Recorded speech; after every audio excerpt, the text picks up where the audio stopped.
सब ऑप्टिमाइजेशन का मतलब क्या होता है कि we are not working up to optimal level of the organisation. हम अपनी ऑर्गेनाइजेशन के ऑप्टिमल लेवल पे काम नहीं कर रहे होते हैं, तो इसको हम लोग सब ऑप्टिमाइजेशन प्रॉब्लम कहते हैं। Here we have two divisions, that is one is Oslo division and the other one is Bergen division. Oslo division is the supply division, ये supply division है, and no external market for intermediate product, और ये बाहर external market नहीं है। It means market price is not available. When there is no external market, no market price will be available. And the Bergen division is the receiving division, दो जो के convert करता है इंटरमीडिएट प्रोडक्ट्स को the final product में। Expected sales of the final product क्या है? अगर वो 100 सेलिंग प्राइस रखते हैं तो इनके 1000 यूनिट बिकते हैं। अगर वो 90 प्राइस रखते हैं तो 2000 यूनिट बिकते हैं। 80 प्राइस पे 3000, 70 के ऊपर 4000, 60 के ऊपर 5000 और 50 के ऊपर 6000 यूनिट्स बिकते हैं। और variable cost of each division क्या है? वेरिएबल कॉस्ट ओस्लो की 11 पर यूनिट है और फिक्स कॉस्ट 60,000 है, और बर्जन की 7 है और 90,000 है। और transfer price of intermediate product has been set at 35 based on full cost plus markup. 35 उसकी प्राइस उन्होंने रखी है, 11 प्लस 60,000 का पर यूनिट पोर्शन, और उसको जब प्लस करते हैं और उसके ऊपर उन्होंने मार्कअप चार्ज किया हुआ है, तो उन्होंने कहा जी एक यूनिट 35 रुपए का देगा Oslo unit to the Bergen. Bergen को जब वो एक यूनिट ट्रांसफर करेगा तो वो 35 रुपए चार्ज करेगा, that is the transfer price. अगर हम लोग सब ऑप्टिमाइजेशन में ओवरऑल कंपनी की बात करते हैं तो हम ये कहते हैं कि कंपनी की आउटपुट लेवल है 1000, 2000, 3000, 4000, 5000, 6000, और टोटल रेवेन्यूज है जो हमने प्राइस के साथ मल्टीप्लाई किया, ये उसकी प्राइस है 100, 1000, 90, 2000, 80, 3000, 70, 4000, 60, 5000, 50, 6000, इन दोनों कॉलम्स को हमने मल्टीप्लाई किया तो हमारे पास रेवेन्यूज आ गए। Variable cost of the company क्या है? ओवरऑल कंपनी की variable cost that is 11 plus 7 18, 18 को मल्टीप्लाई किया है 1000 के साथ तो आपके पास आ गया 18,000।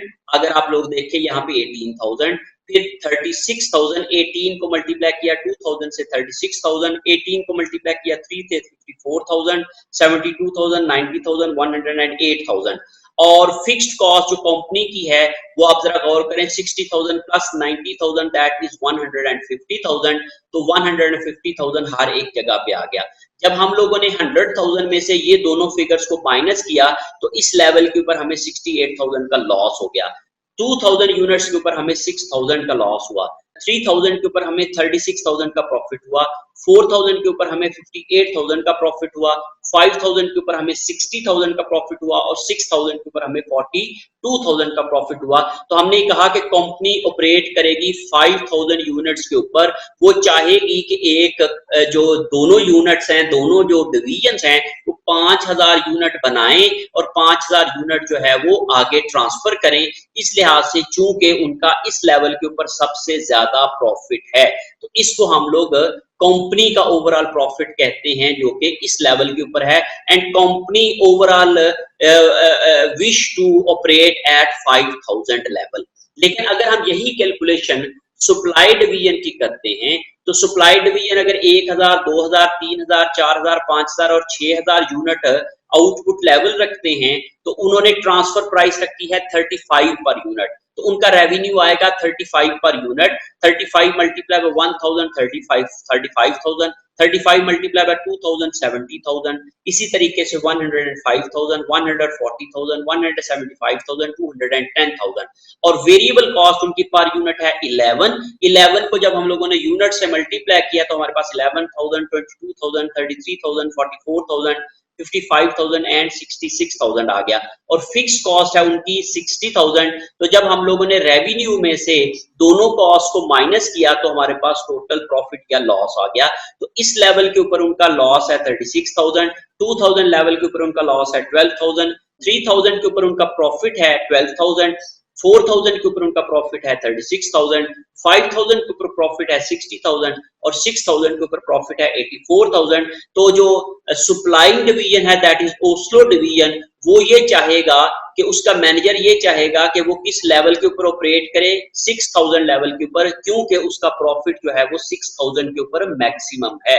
कंपनी चाहेगी 5000 के ऊपर, और जो ओस्लो डिवीजन है दैट इज सप्लाई डिवीजन, वो चाहेगा 6000 के ऊपर।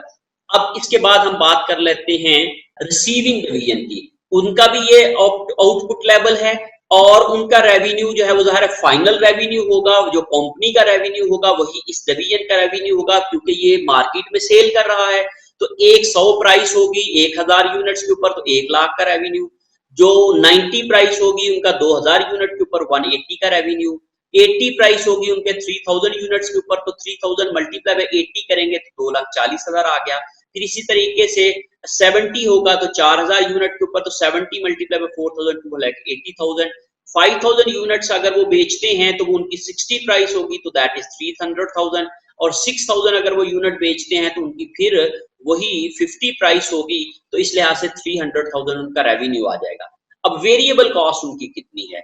Variable cost is basically 7 per unit. 7 per unit उन्होंने इसको मल्टीप्लाई किया, 7 मल्टीप्लाई 1000 तो 7000, 14000, 21000, 28000, 35000 एंड 42000। ये कॉलम हम कैलकुलेट करते हैं 7 के साथ मल्टीप्लाई करके आउटपुट लेवल को। आउटपुट लेवल को जब आप 7 से मल्टीप्लाई करेंगे तो आपके पास ये आ जाएगा। और टोटल कॉस्ट उनकी क्या हो जाएगी ट्रांसफर की, वो चूंकि 35 के पर यूनिट पे वो पिछले डिवीजन से ले रहे हैं, तो ये भी उनकी परचेजिंग कॉस्ट हो जाएगी। तो वो परचेज कर रहे हैं 35 के ऊपर, 35 मल्टीप्लाई बाय 1000 35,000, 35 मल्टीप्लाई बाय 2000 70,000। और जब हम लोग इस कॉलम को 35 से मल्टीप्लाई करेंगे तो हमारे पास ये कॉस्ट आ जाएगी, और फिक्स्ड कॉस्ट है उनकी 90,000 की, तो इस लिहाज से ये तीनों कॉस्ट उनकी आ जाएंगी। जब हम लोग प्रॉफिट या लॉस कैलकुलेट करेंगे तो उसमें हम ये देखेंगे कि 100,000 माइनस 7,000 माइनस 35,000 माइनस 90,000, तो ओवरऑल लॉस आ गया 32,000 का। 2000 यूनिट के ऊपर उनका प्रॉफिट आ गया 6000 का, 3000 यूनिट के ऊपर उनका प्रॉफिट आ गया 24,000 का, 4000 यूनिट के ऊपर उनका प्रॉफिट आ गया 22,000 का, 5000 यूनिट्स के ऊपर उनका कोई प्रॉफिट नहीं है, और 6000 यूनिट्स के ऊपर उनका 42,000 का लॉस हो जाएगा। इस लिहाज से जो वर्जिन डिवीजन है उसका हाईएस्ट प्रॉफिट जो है वो 24,000 दैट इज ऑन 3000 लेवल, तो उसका मैनेजर चाहेगा कि वो इस लेवल के ऊपर ऑपरेट करे।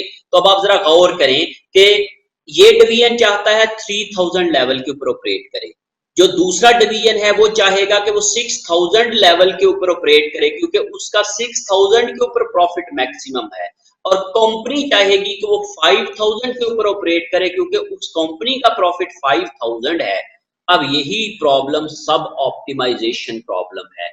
जब हम लोग ऑटोनोमस कर देते हैं मैनेजर्स को और अपने मुताबिक डिसीजन करते हैं, तो ये 6000 पे डिसीजन कर देगा तो तब भी सब ऑप्टिमाइजेशन है, क्योंकि हम कंपनी के रिसोर्सेज को क्या कर रहे हैं, जाया कर रहे हैं, क्योंकि कंपनी का जो प्रॉफिट है वो 6000 के ऊपर 42,000 है, और अगर 6000 के ऊपर ऑपरेट करेंगे तो company will suffer a loss, जो कि ये 42,000 को माइनस करेंगे आप 60,000 में से 18,000 का उनका प्रॉफिट कम हो जाएगा। तो that is basically the sub optimisation problem, जो हम अपने रिसोर्सेज को सब ऑप्टिमाइज कर देंगे, हम अपने रिसोर्सेज को, कंपनी के रिसोर्सेज को फुली यूटिलाइज नहीं करेंगे। 3000 के ऊपर डिसीजन करता है ये वाला कि 60,000 में से 24,000 का प्रॉफिट कम हो जाएगा, और आप समझ लें कि 60,000 में से 24,000 का प्रॉफिट जो है वो हम जाया कर देंगे अगर हम लोग 3000 का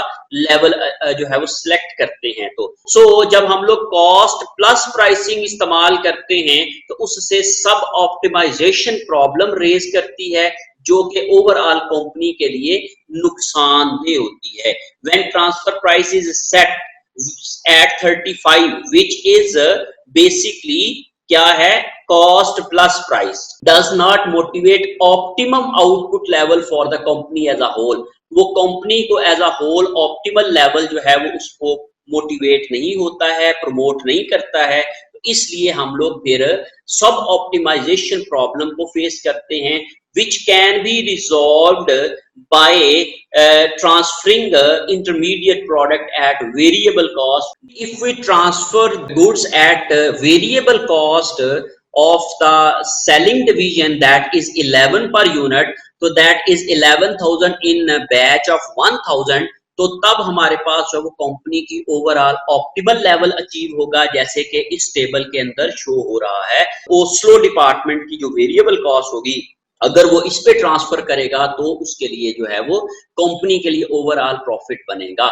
लेकिन ये मैनेजर इस पे एक्सेप्ट नहीं करेगा, क्योंकि इसके बाद उसकी 60,000 की अपनी कॉस्ट भी है, जो कि 60,000 की कॉस्ट उसके खाते में पड़ेगी, और प्लस इसके अलावा उसका मार्जिन भी नहीं होगा, तो उसके लिए कोई मोटिवेशन नहीं होगी। और उसके लिए हम लोग जो है उसको एक लमसम कोई भी जो है वो हम कह देते हैं जी कि हम उसको एक बेनिफिट दे देते हैं, एक लमसम जो है उसको एक बोनस की शक्ल में दे देते हैं, एक लमसम उसको जो है वो हम ईयर एंड के ऊपर उसके प्रॉफिट में ऐड कर देते हैं, उसका प्रॉफिट जनरेट कर देते हैं, या उसकी कॉस्ट बेस के ऊपर कर देते हैं। डिफरेंट टेक्निक्स यूज कर सकते हैं फॉर द मोटिवेशन।